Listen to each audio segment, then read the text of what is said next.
Can the Bible be seen as a study in family psychology? Maybe it should be called the Book of Love and Trauma. Today, we're going to be speaking with Stephen Spector, who is a professor emeritus of English at Stony Brook University. Stephen has taught Bible to thousands of undergraduate and graduate students, and he's the author of 9 books, including Operation Solomon, The Daring Rescue of the Ethiopian Jews, Evangelicals in Israel, The Story of American Christian Zionism, and his latest book, God and the First Families, Parenting, Trauma, and Healing in the Book of Genesis. So welcome, Stephen, and thank you for speaking with us today. Hi, Udi. Thank you. I am so curious to hear about this book because it is such an interesting mix of psychology and Bible, Tanakh, faith, theology, social science. Can you give us a little bit of background to the book? How did you come to write a book of this nature? What inspired you? Well, thinking about it, Genesis has always been my favorite book. Not just my favorite book of the Tanakh, but my favorite book. I have wanted to write this book for 50 years, and I'd have taught the Bible and literature, the Bible as literature and in the world, all that time, and focusing largely on Genesis. Initially, it seems to be a really charming, childlike book in some ways. Talking animals, or rather floating zoos, the story of a young immigrant who rises from slavery to become the vizier of a country. All these things look like they were kind of simplistic myths, but with enough thought about it, it's become increasingly clear to me that this is a wonderfully sophisticated book filled with deep truths, not necessarily historical truths, that's a matter of personal faith, but literary truths, truths about what it means to be human, what God wants from us. And in the end, I think this is a book about growing up. I really think that's the focus of Genesis, with genuine concern for how we treat each other and for the injuries we inflict on each other, and how to recover from those injuries, and what are the important things in life. Wow, it's beautiful. By the end of this interview, by the end of this conversation, what do you hope that our listeners will take away from your book and from this conversation? I think that the lesson of Genesis that people need to take away is the importance of loving kindness. The Hebrew word is chesed, and it's often translated as God's steadfast love. There are scholarly debates about what the actual range of, the semantic range of the word is, but that's basically the way it functions. The human version of this is loving kindness, loyalty, goodness. I think you could say it's goodness in action. And when those elements in human behavior are not present, there are harms that we inflict on others. And Genesis is largely a story about family, especially the patriarchal accounts. It's a story about how families go wrong, the mistakes we make, and the injuries that can get passed down through generations, and how to remedy those injuries. So you talk about love, about loving kindness, and yet there are so many difficult episodes in the book of Genesis. How do you explain that vis-a-vis God's relationship to mankind when we see that there's punishment and discipline, a flood that destroys the world?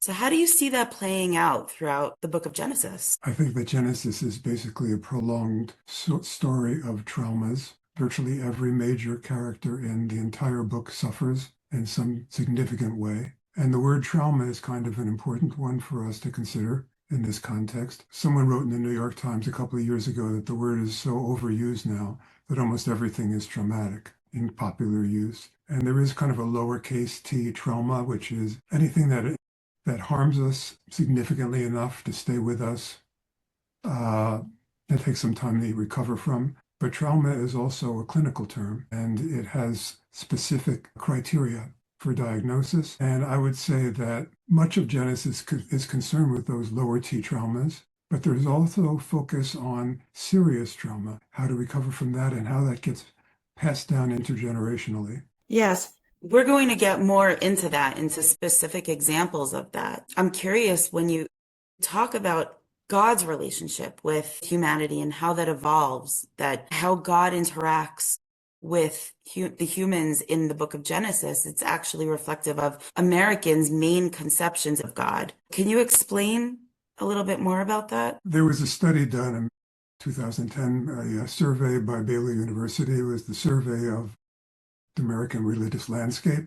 And it asked people, who do you think God is? What is his nature? What is God's nature? What are God's ways of interacting with the world? A study done later derived four main different perceptions of God from those answers. It's all one God, but there are different ways to focus on aspects of that behavior, and that was reflected in a book called America's Four Gods. So it's not really four actually distinct gods, it's not polytheistic, but the way that people perceive God. So one of the principal ways is as the authoritarian God. And we know the word authoritarian. We've seen it in public life, and we've, especially in the last century and in this century, we see the struggles between authoritarianism and other forms of behavior in government.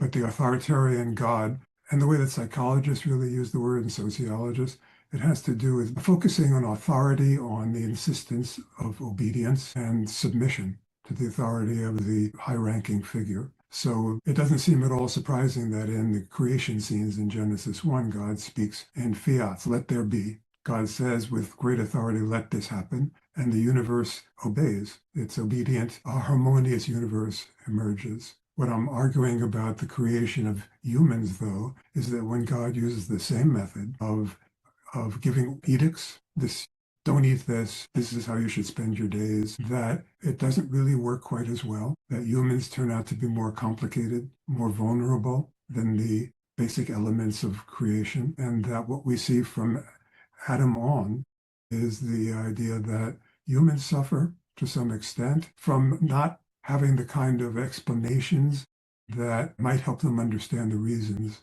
for the commands. So that's the authoritarian God. People also see what might be called the critical God, which is basically the same, except it has to do with the idea that God's rewards and punishments come in the afterlife. The third type of God is the distant God, the God who is not present in the world. And that God may be sort of Einstein's God, who may or may not have created the universe and stepped away and watched it as things unfold, but it's the God who does not answer prayers. And the fourth God is the benevolent God. And that happens to be the God that I believe in because of an experience I had when I was young. But it's benevolent God, as the name suggests, is somebody who does good and supports and saves and heals, but does not punish. So those are all aspects of God we can find in the Tanakh, we can find in the book of Genesis, depending on how you read it.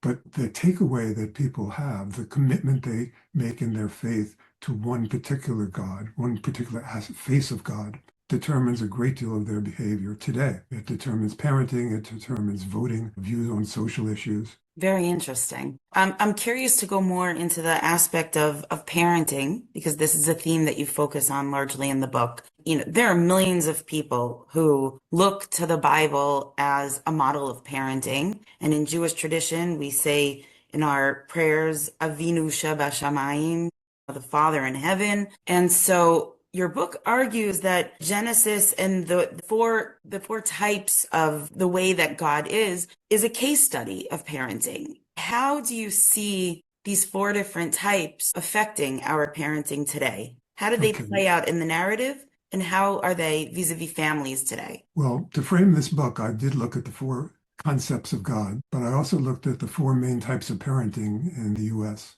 that are accepted as the major types of styles of parenting in America.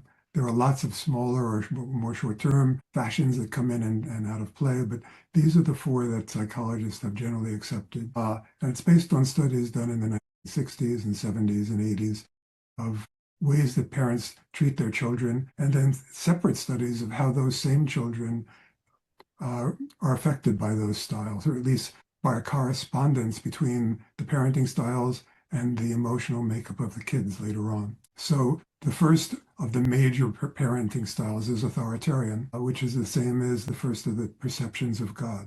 The second is negligent, which is the parent who's not involved and may not even be present in the child's life. And that corresponds perhaps to the distant God. The third type of parenting is permissive, and psychologists warn that there can be some bad effects when a permissive parent doesn't give strong guidance. But permissive parents, like every other type of parent, can love their children very much. They just express them in different ways. So I happen to have been brought up by permissive parents, people who didn't tell me what I should do and shouldn't do, but modeled it by their behavior or by the degree of pleasure that they took in if I did something right or the opposite. The last type of parenting is the one that the psychologists clearly recommend. It's called authoritative. It doesn't correspond to one of the four images of God that I spoke of in the Baylor survey. But the authoritative parent is somebody who does set standards and does discipline, but not as severely as a authoritarian parent, whereas the authoritarian parent will give an edict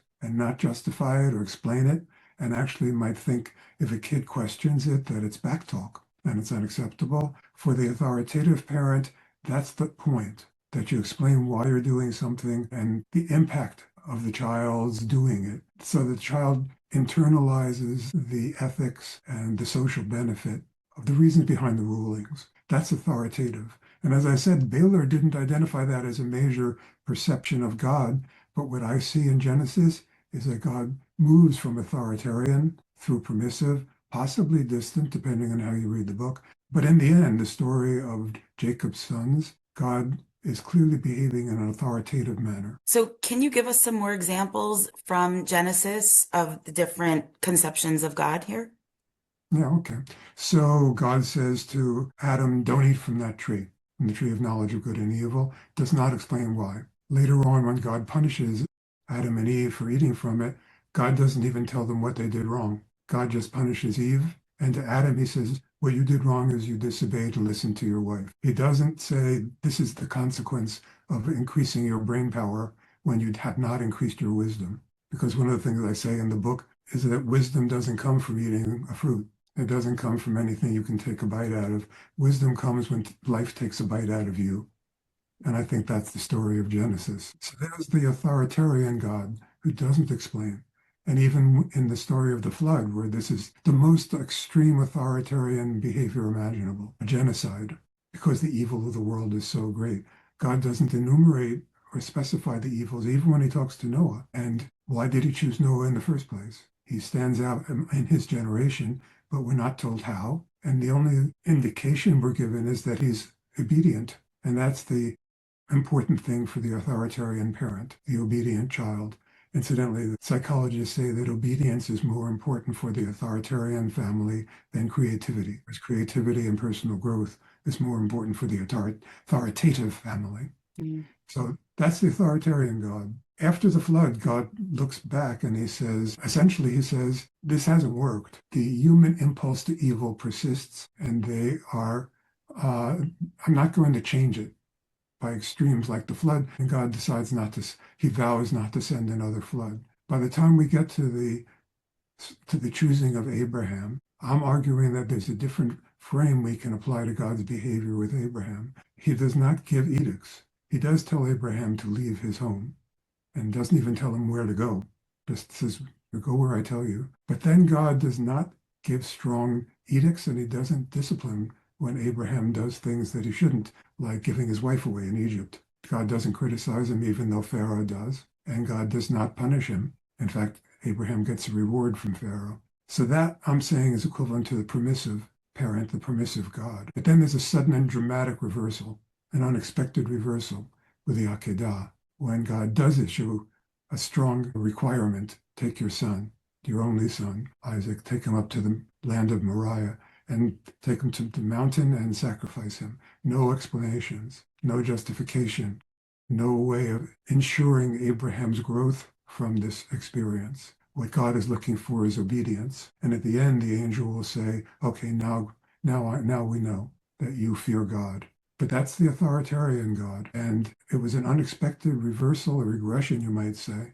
But after that, things change. And I'm arguing in the book that God becomes the supernatural equivalent of an authoritative God who wants people to understand that the things that they do are wrong for a reason, that the harm they inflict can cause injury to others. And so God puts Jacob's sons through the same experiences, or at least Joseph does, adopting God's authoritative method, through the same experiences that Joseph went through. And that builds empathy and opens the possibility of reconciliation. I find it fascinating that you're describing the entire book of Genesis in a way that there's an evolution here. There's an evolution both of humanity's development and also with the way that God is interacting with the personalities in Genesis. And you mentioned the Akedah, the almost sacrifice of Isaac. And to me, that's always been such a troubling, complex story to unravel. There's so many different elements of it that are hard to understand. With your research and your insights on trauma,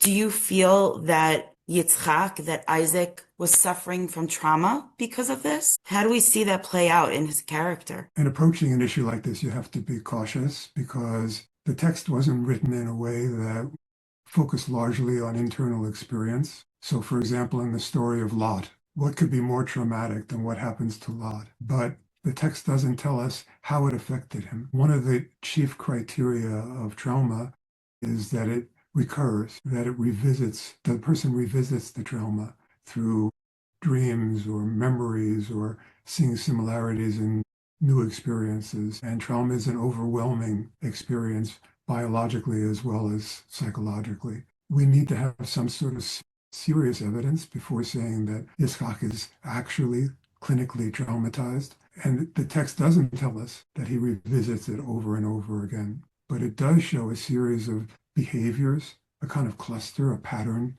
that suggests that the author modeled the characterization of Isaac on actual trauma. Or you could say that the author depicts Isaac as actually having been traumatized. So that shows up in a number of different ways, including the fact he's sickly, he expects to die 20 years before he does. He's compromised when he's being fooled by his son, Jacob. And there are a number of other issues that I go into in the book that suggest that this is a genuine clinical trauma, and it's based on some of the research that's been done by the best trauma experts, including Bessel van der Kolk. Mm-hmm. So you suggest that love builds resilience after trauma. This is something that you write about in the book. From your reading of Bereshit, from Genesis, is there actually a model for repair or reconciliation of the family issues that go on there, or is it mostly survival? Like, where do you see genuine healing there? Good question. I argued earlier that just about every major character in Genesis goes through something that could be traumatic. There are two characters in the patriarchal accounts, the ancestral accounts, who go through that kind of experience but are not damaged. In fact, they're surprisingly resilient. And it's not surprising, perhaps, that Joseph is one of them. But the other, which I think is a surprise, is Esau. And there's an interesting correspondence there because of all the characters in Genesis, Esau and Joseph are the best loved by their fathers. So a character like Jacob, who's chosen by God and is, of course, a major figure in Jewish tradition, not especially loved by his father, whereas he is by his mother, but in the patriarchal culture doesn't seem to be as effective. But it seems to be more than coincidence that the characters whose fathers love them also become the most resilient and are able to recover from serious traumatic experiences and still be loving and generous and forgiving to others. Wow, it's very powerful. It's very powerful. So your book is the first work to come out that actually applies modern trauma therapy and resilience studies to understand the book of Genesis. And with all of the rivalries, the murders, the rape, dysfunctional families, why would you say that this theme of trauma and resilience has been overlooked throughout time? I think most readers have seen it. It's not at all surprising to people to hear that the sibling rivalry is at the center of much of the action in Genesis. Bad parenting is a factor. Favoritism, especially when the parents have competing favoritisms, one favoring one son, one the other. I don't think it's surprising that people hear that that's an issue. At the same time, there's a Talmudic tradition that there are 70 faces to the Torah, and that you can read it in many, many different ways. And historically, the rabbinic tradition has been to see the virtue in Jacob and to justify Jacob's behavior. So in the Midrash, Jacob is merely, when he deceives his father, he's simply fulfilling God's oracle to Jacob's mother. He is setting things right, taking the blessing that should be his, whereas his father is about to give it to the wrong son. I would say that that certainly is a good, solid reading. It's a reading I respect. But at the same time, for the Genesis Rabbah to then say, surely the virtuous Jacob would never deceive his brother, it doesn't conform to my reading as an English professor. And I accept that English professors read text differently from historical rabbinic interpretations and have a different conception of the beginning and end of a text, for example. But as I read literature and as I've been teaching the Bible and medieval literature for 50 years, injury does harm. Hurting people has effects. And I think, for example, what happens to Isaac on that mountain has a transgenerational effect. Whereas in one of the rabbinic comments, one of the midrashic comments, Isaac volunteers to be sacrificed. You mentioned in your book an interesting quote from Martin Luther King, and obviously it was in a very different context, but Martin Luther King talked about veterans of creative suffering. So can you talk about what is creative suffering? How does it relate to the Bible? And who would you say in the book of Genesis represents creative suffering? Well, as I've said, everybody suffers one way or another. I can't speak for Dr. King, but I think he's talking about the fact that during the civil rights movement, people allowed themselves or were put themselves in a position of being injured for a greater purpose. And that rather than be damaged by it, rather than be victims of it, they became veterans of it and made them stronger later. In a very different context, when I was talking in the book about Esau, for example, and Joseph, they both go through terrible things. It could have damaged them. They could have been victims. But Esau, very surprisingly, and Joseph characteristically, become veterans of it. And the suffering that they go through makes them in many ways better people. It's actually most surprising, as I've been saying about Esau, because in Jewish tradition, Esau, and later on the prophets, Esau is an enemy of God. God hates Edom, hates Esau. But in Genesis, Esau is actually perhaps the biggest surprise in the book. Whereas the last time we saw him 20 years before he meets his brother again, he's plotting ways to kill his brother. But when they finally meet, he throws himself on Jacob's neck and cries. His father's blessing of him, when Isaac finally gets around to blessing Esau, is that you'll break the yoke that will be on your neck. But in the text itself, the focus is on a neck receiving tears of forgiveness and relief and joy. So maybe that is an example of the reconciliation and healing that we were talking about. Yeah. Very interesting. We live in a world with tremendous polarity and conflicts in families. There's talk about anxiety, PTSD. What do you hope to offer to the world with your book? I would say the book is aimed at general readers, anybody who's a parent and wants to know the benefit of a particular approach or wants to know the consequences of parenting or wants to understand the experience of having been parented. I'm arguing from a non-traditional point of view that God changes and grows. It's about the evolution of God as parent. By the time we get to later books in the Bible, it returns more to the authoritarian approach.